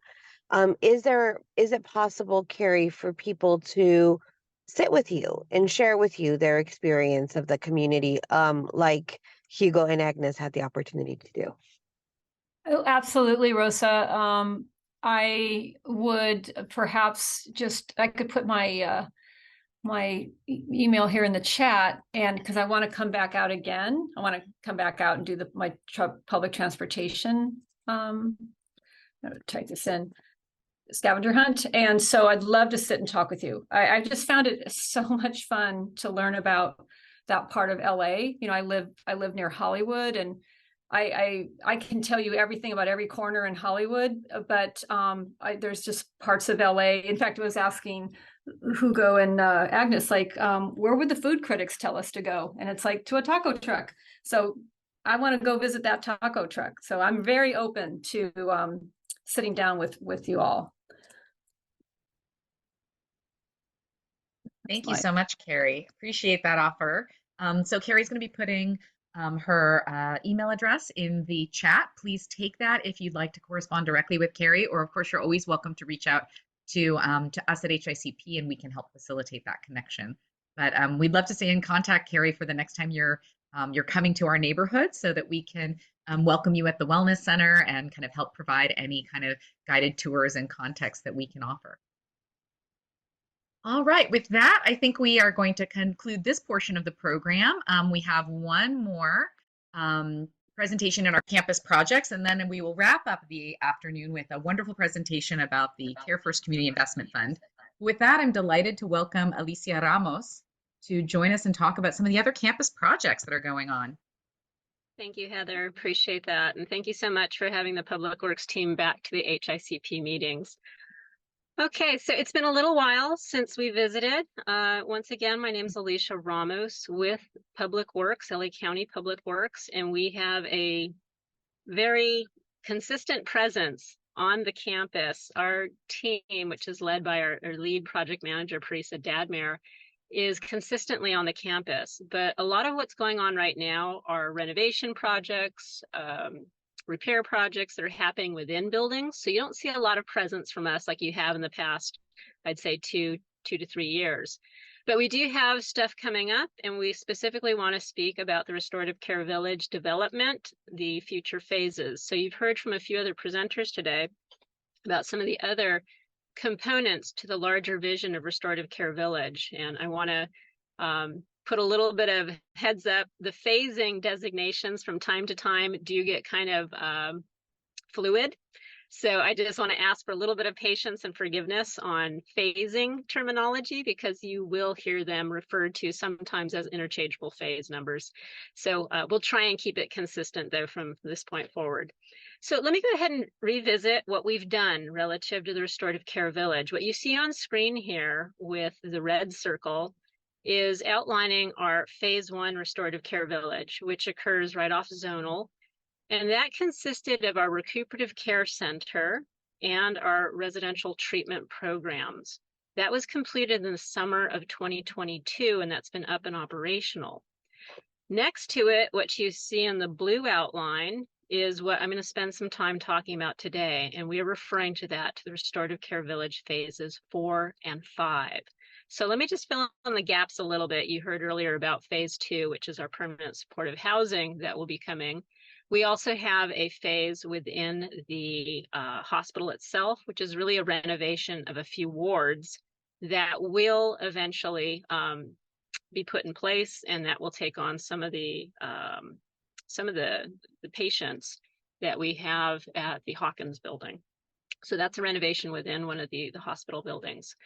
So let me bring it back to phases 4 and 5. Phases 4 and 5 are going to occur on the site, which previously hosted the Women's and Children's Hospital, which, as you recall, we demolished, and we have this vacant site there now that has been standing for a little length of time, but we're ready to start looking into the development. So phase 4 and 5 are coming. So next slide, Heather, please. So what will be built on the old Women's and Children's site? The first that's outlined in purple is what we call phase 4. Phase 4 will have a 2-story building, which will be hosted by a joint effort between the Department of Mental Health and the Department of Public Health. So on the ground floor, we envision there will be a mental health urgent care center. That center will be to address the critical crisis patient care, which intends for folks to be addressed right away, urgent. They are not intended to stay there any longer than 24 hours. In fact, they cannot technically be there for 24 hours. It would be 23 hours and something short of 24 hours. But it is intended to be an urgent care center so that we could respond to crisis situations. Above that, on the second floor, we envision the Department of Public Health to do a residential withdrawal management. Now that will have beds, and there is a typo here, so my apologies. It's showing that approximately 75 beds, but it's 32 beds that will be provided and envisioned for this facility. Phase 5, moving over to the upper left of the screen in blue, is what we call the psychiatric subacute facility. Now, this will be operated by Department of Mental Health. We envision it to be approximately 4 stories, and this will be subacute. It will host 128 beds. So what you have on the right in the purple is more the crisis response, the urgent response. What we have over to the left, which was mentioned earlier by Dr. Spellberg, is the need for those subacute beds for folks who are not in a crisis situation per se, but they do have the need for care. These subacute beds are what become very critical in that larger vision of the whole process of care. So that's what we have under development. I want to be very cautious to say these are still very much under development. So what you're seeing in front of you are conceptual massings, concepts of what is coming. We are embarking on the request for proposal service portion of this work. So these concepts will then be put out for solicitation. We will invite design builders to come in and start to work with us to further refine what the design would be, what they could offer in terms of innovation, and then we'll take that down the process further. So we'll be coming back to you with updates, but this is where we stand currently. Okay, Heather, want to go through a little bit of the schedule here. Phase 4, we envision that construction would start summer of 2024. And we would complete that work at the end of 2025. Now, once we complete the building, there is still a licensing component that has to happen before it can go into operation. So we envision the licensing process will take us into fall of 2026, and that's when phase 4 would become operational.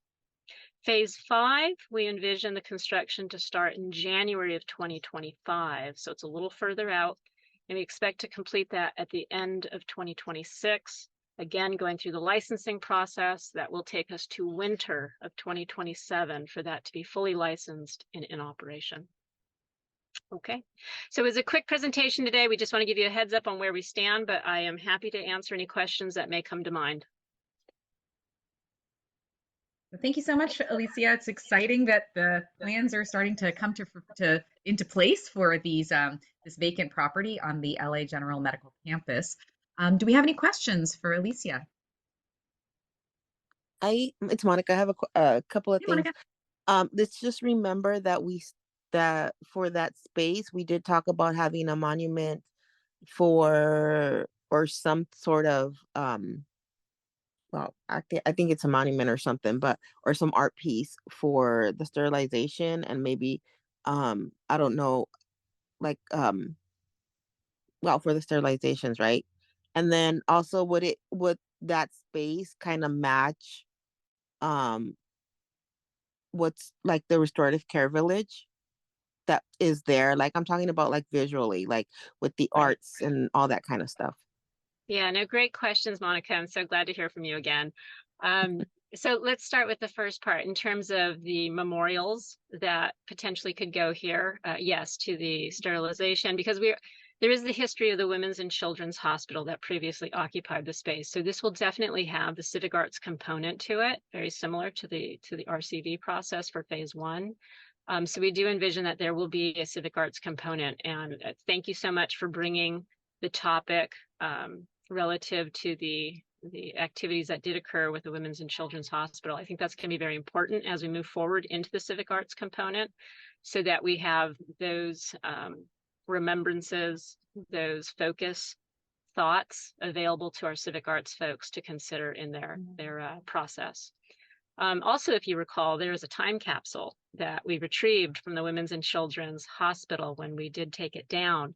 So I think that time capsule also is something that may be considered in this process. And I know that that's going to be involved with this, as well as the Med Center. There are other folks that outside of the Med Center that originally started with the osteopathic hospital as a training center that are also interested in that time capsule being memorialized and somehow a part of this future building that we're doing.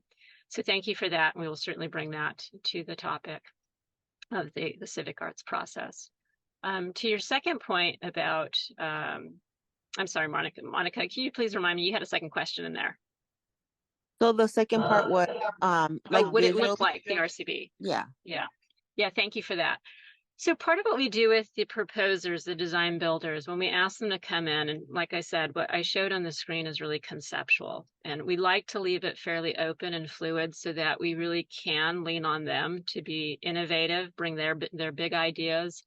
But we want them to be acknowledging of what's already there. Similar to what we did with the Restorative Care Village Phase 1, there was a lot of focus back to the general hospital. General hospital in the foreground or the background established a history, but it also established a view and some connection. And so as you recall, hopefully you recall in that process, there was a lot of cognizant thought about how do you bring that into this new development.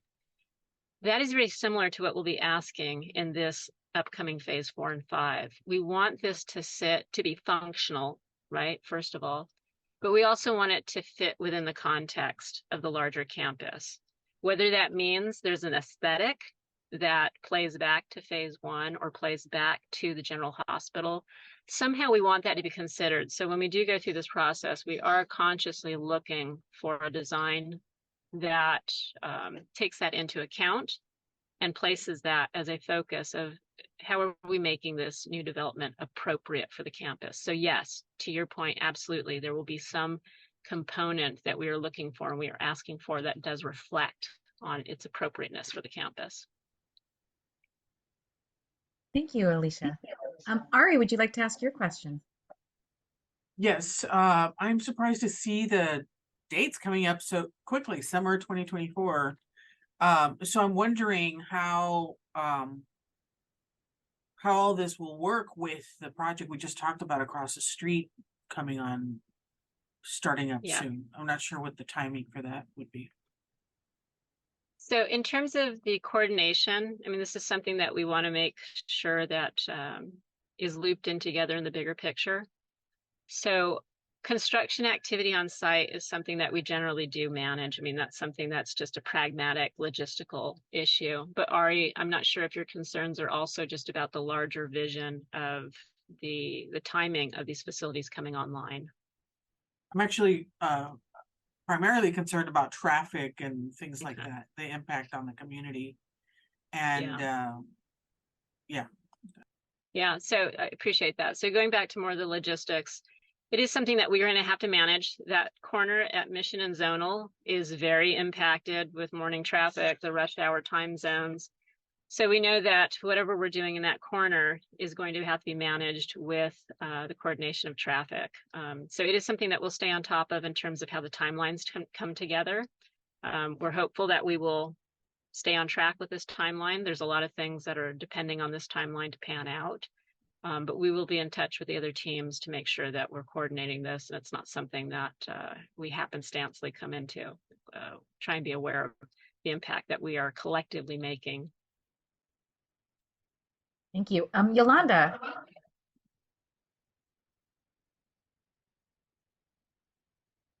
Whoops, thank you. Thank you, Alicia. It's good to see this timeline and to know that we haven't fallen off your list, obviously. But, you know, one of the larger conversations that we've had with any of the main projects that have come forward is about local employment and those kinds of things. I know your department has a process for the RFP to bring in local vendors and those kinds of things. Remind me that that's still part of the process and that so that local vendors, minority businesses can become partners to some of these large contracts and things and have opportunities to bring in people from the neighborhood, skilled and unskilled, obviously, but skilled, obviously. Right. Yeah. A great question, Yolanda, and thank you for bringing that emphasis back to these projects. I mean, obviously, when we build these projects, these facilities, the facilities themselves are intended to offer services to the community and fill a gap, if you will, of where we are needing services. But you bring an excellent point. In that process of building these facilities, there are opportunities there to also give to the community. So we will absolutely be applying our workforce hiring, local targeted workforce hiring policies, which for both of these projects, it'll be a minimum of 30% local worker, 10% targeted. In the past, we've had some elevated aspirational goals that have gone beyond that. So we are always looking to increase that. The 30% is the minimum, but we are very hopeful that we'll be working with partners, and we'll be emphasizing that with the partners as well. Getting the numbers higher is an absolute win for them and us. I think something to keep in mind, though, that we did learn from the past buildings that we did there in the past few years with phase 1, also with the child care center, and then with the demolition of the Women's and Children's Hospital.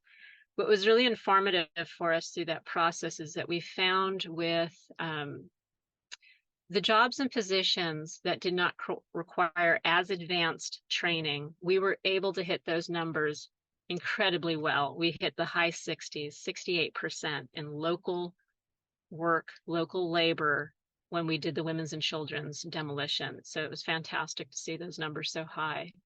As we moved into more of our specialty trades, though, specifically with the restorative care phase 1, we had a lot more specialty trades there. And we were able to meet the numbers, at least at the 30. We actually got it up into the mid 40s.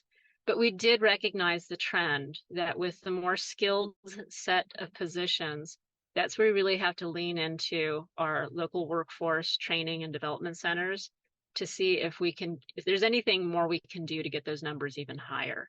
But it was a trend that was informative for us to find in the past projects, and it gives us an idea of those conversations we need to have locally to see what more we can do to get those numbers up higher.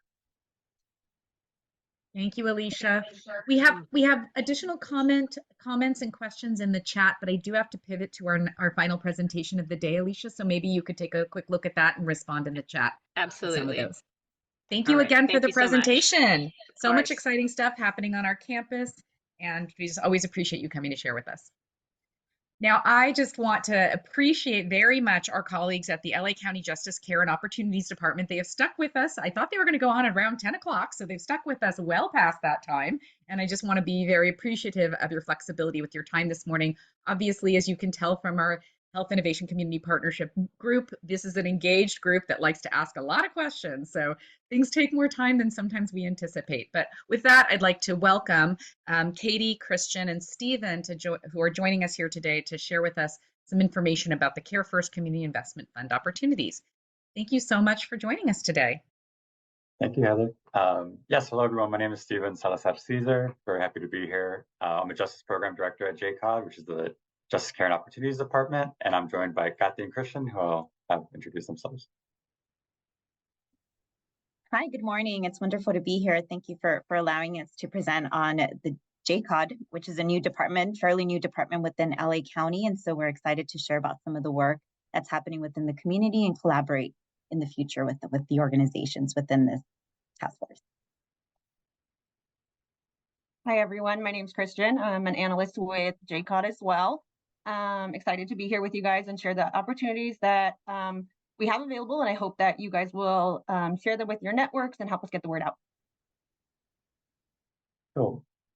Well, thank you. So first, just thank you all for your work, and thank you to Supervisor Solis's office for connecting you all, or us with you all, and for Rosa Soto, who is on the CFCI committee and has also been super supportive of us coming and speaking to you all. So as I said, JCOD is a brand new department. It was formed in March 2022 with the overarching purpose of centralizing all the various justice reform efforts across the county, including pretrial services, reentry services, efforts to close Men's Central Jail, things like that. And so you can see our mission here, but essentially it boils down to really reimagining the way we do things in LA, making sure we're person-focused and we create a collaborative system that surrounds people with care and help rather than incarceration. And so you can kind of think of us as a one-stop shop for coordinating all the justice reform efforts across the county and making sure that we're all working together to create this ecosystem of care that's very person-focused. Next slide, please. And so there's a variety of different programs that fall within this ecosystem of care, but we wanted to highlight two different ones for you all. The first is the Care First Community Investment. which is a complete game changer in LA and something you all and your networks should be aware of and absolutely go after in terms of funding. So if you all are aware of Measure J from a few years back, that funding is administered through what is called the CFCI work. So it's Care First Community Investment, and that allocates 10% of locally generated unrestricted funds from the county to this type of work, alternatives to incarceration. So that's at the moment $288 million in funding, in annual funding. So that funding is managed by a 24-person advisory committee made up of community representatives, folks with lived experience, county department leaders, labor, and they all do a really excellent job of centering community in the process and keeping in the spirit of Measure J. And as I mentioned, Rosa Soto is on the committee, as well as Kelly Lobianco, who spoke earlier.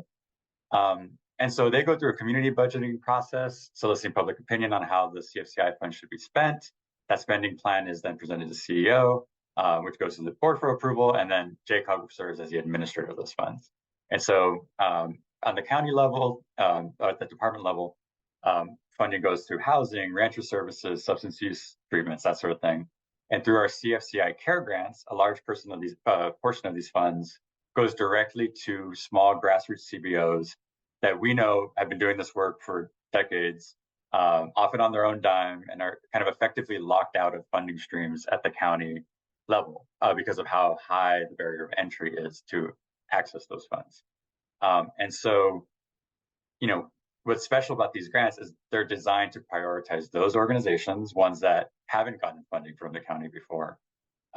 And, you know, they're meant to fund community-based solutions that we know are the best for clients and best for people who need that kind of support. So organizations apply to a particular program area and grants are reviewed and scored by community reviewers, which is also a really cool thing that we're doing here, which is different than how the county usually does business.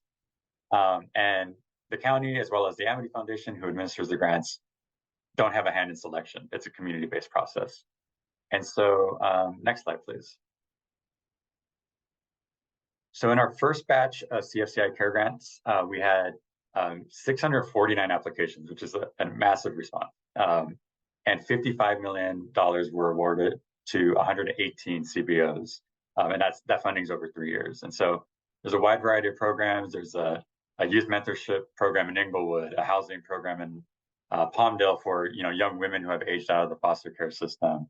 There's arts programs that I'm going to highlight in a minute for Indigenous youth across the county, an LGBTQIA plus center and a youth center in Bell. And so they all, these programs do really unique things and are on this continuum of care for justice of all people, from prevention to reentry. So it's a really unique set of services. Next slide, please. In our second batch of grants, we had 841 applications, and we're about to get folks under contract for $120 million more in fund. And so we're in the process of finishing those contracts this month, but you could get an idea of the type of programs that are coming online with this funding in our year 2 grants. And we'll share these slides. And apologies for going fast. I want to make sure you get this information. And so if we could go to the next slide, this is our third set of grants, which is the thing I want to highlight for you all. We're doing $175 million more in 3-year grants that are available now. The solicitation is open. It'll be open until January 5th. I highly, highly recommend you all, if you're eligible, or your community, your network of community-based organizations, that you highly recommend that they apply. As I mentioned, this is tailored for small grassroots organizations who typically are locked out of funding because of how hard it is to access. And so this is tailored for folks. So we really want to encourage you all to get people out there to apply. These are the current program areas. You'll notice that, some folks think like, oh, JCOD, this is like reentry or only for justice of all folks. This is across the continuum of care. You see a lot of preventative work, a lot of youth work, a lot of health-based work for this audience. And so I highly recommend you all take a look at these program areas. We'll drop the links to how to access them in a minute. But it's really unique and inclusive program areas that are, flexible on purpose. And so they really allow folks to propose something within that realm that maybe they haven't been able to align with other funding opportunities before. So it's a really cool set of grants. So next slide, please. And so just bit more information on it. So as I mentioned, open until January 5th. You can find the application on our website, which is jcod.lacounty.gov, which is jcod.lacounty.gov, or the Amity Foundation, who they're our third-party administrator for these grants. So that's amityfdn.org/TPA. And my team will be putting that in the chat right now. Thank you, Kathy. And yeah, and again, like I'm sure some of these funding areas that we showed a minute ago, some of them are like, oh, that aligns with me, great. And others are like, well, I don't know. Go read the description. As I said, they're very inclusive of a lot of types of programs. So I don't want you to get discouraged if it doesn't seem immediately like it would be in your realm of work. And also, I just want to flag, it doesn't have to be an existing program. It's an opportunity to build something that you've been wanting to do or that folks have been wanting to seed. So I encourage, that kind of thinking as well. And again, we don't make the selections. It's community-based reviewers, folks with lived experience, folks who live in these communities. It's a totally different process than what the county normally does. So next slide, please. So we wanted to, feature an organization in SD1 that had received funding. So the Metzley Project, Indigenous-based Arts and Culture Collaborative. They won arts programming funding for youth. They work across the county, but they're based in East LA. But they do excellent work, and they're one of the organizations funded in year one. And I think a good example of how this is justice-related work. It's preventative, it's youth-focused, it's getting people out there being creative and engaging in creativity. So that's the kind of things we're funding also. So next slide, please. And again, apologies, I'm going so fast, but Incubation Academy. So now I want to talk about how we're supporting these type of organizations at JCOD. So we have what's called the JCOD Incubation Academy, which was designed to focus on building the strengths and responding to the needs of grassroots CBOs to deliver these services in their communities and be more competitive in the marketplace for funding. And so our cohort-based academy, it's about 15 weeks, 13 sessions, all nonprofit management, training folks on how to best run their organization on a business level. We include peer advising and, assessments to, create action plans on how they could build their capacity in different areas of nonprofit management. And if we could go to the next slide, we've had great success. And so I highly encourage, again, your networks to apply to the Incubation Academy. So far, with the CFCI applications I mentioned, these are two totally different processes, but the organizations we work with, more than 20 organizations won more than $10 million in the first round. And again, they got no preference because they went through it, they applied, and they did really well. We've been able to develop housing contracts for some of our Incubation Academy organizations to support DMH clients. We've done $1.3 million in capacity building grants with United Way. We're about to give another $3 million in capacity building grants to these organizations through JCOD. And overall, since working with us, 30 of the organizations have won just over $14 million in funding. And oftentimes that's the first funding they've ever won. And it's, a game changer for folks who've been doing this work without funding, often sinking their own money into it. And so we're very proud of this, and we want to encourage you all to have your networks apply. We'll be starting up again in January. And, we're happy to come speak to your networks personally. Me and my team will be there and we'll answer any questions if you want to connect us to folks, and we'll be sure to pass along our information. So that's it from us. I'm sorry for speeding through that, but I'm happy to answer any questions. Wonderful high-speed presentation there, Stephen. Well done keeping it so tight and together. But it is an incredible opportunity, and just what an amazing different approach to getting funds in the hands of these small nonprofits that are doing their utmost to bring, be really responsive to the community needs they see around their neighborhood. And then they build these beautiful programs. But like you say, it takes a lot to be able to apply for and manage government funds often. So what an incredible opportunity this has presented. Do we have any, we have the links in the chat for those that want to click on through and learn a little bit more about the funded programs and the opportunity for funding that is coming up. Again, we want to echo what Stephen and his team have shared, which is, get the groups and the leaders in your community to know about this funding opportunity and see about the opportunity to apply before the January 5th deadline. Do we have any questions or points of clarification that anyone would like to add? I know at time, thank you. I'm really appreciating your presentation, and Stephen, your time and diligence and explaining our process. A little bit about the you know the Measure J and sort of where we are today. Oh no, poor Rosa. We had a little bit of technical difficulty there, but it was leading something about Measure J and maybe what the next steps are in that regard. I'm not sure. I think I caught that too. Yeah. So yeah, the reason why CFCI was created was because Measure J was challenged in court. And just recently, it was at the California Supreme Court level, which did not take the challenge up.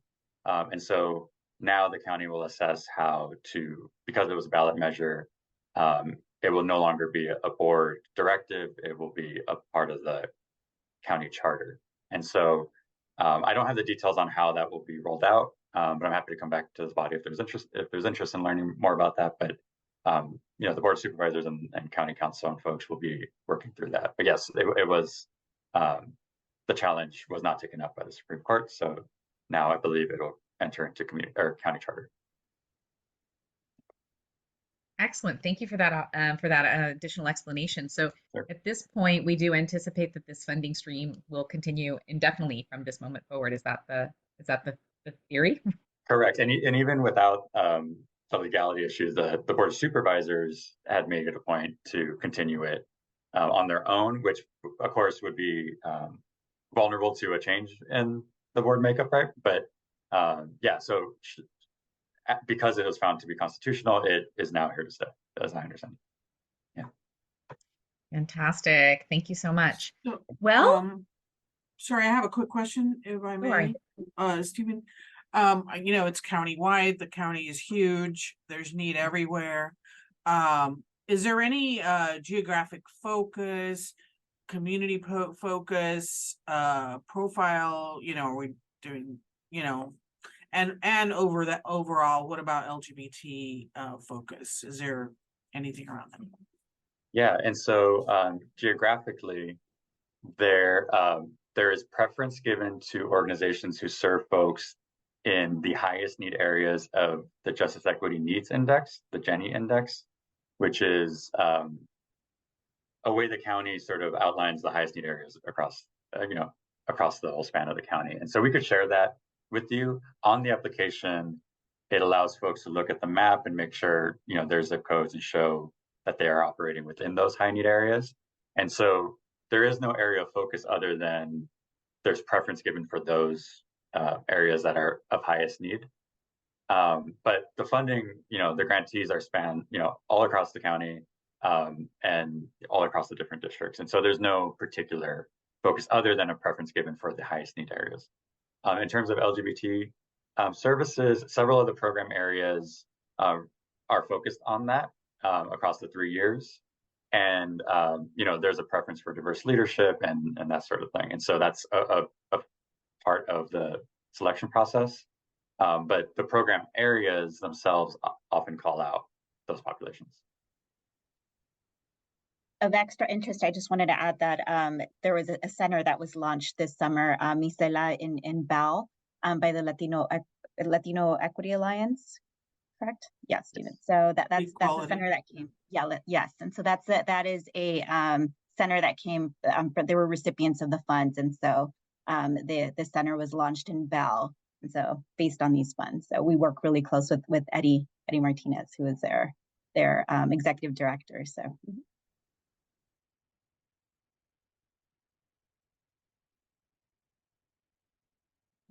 Thank you, everyone. Any final comments or questions? I was just going to say, so as a member of the committee, just want to appreciate the diligence that the committee, what the committee as a whole absolutely does, in elevating these priority areas and going through applications. But also just want to appreciate Stephen and the team, the amount of time that it takes to get this community work moving forward, right? Just appreciating just how much effort that does take, and thank you all for your effort.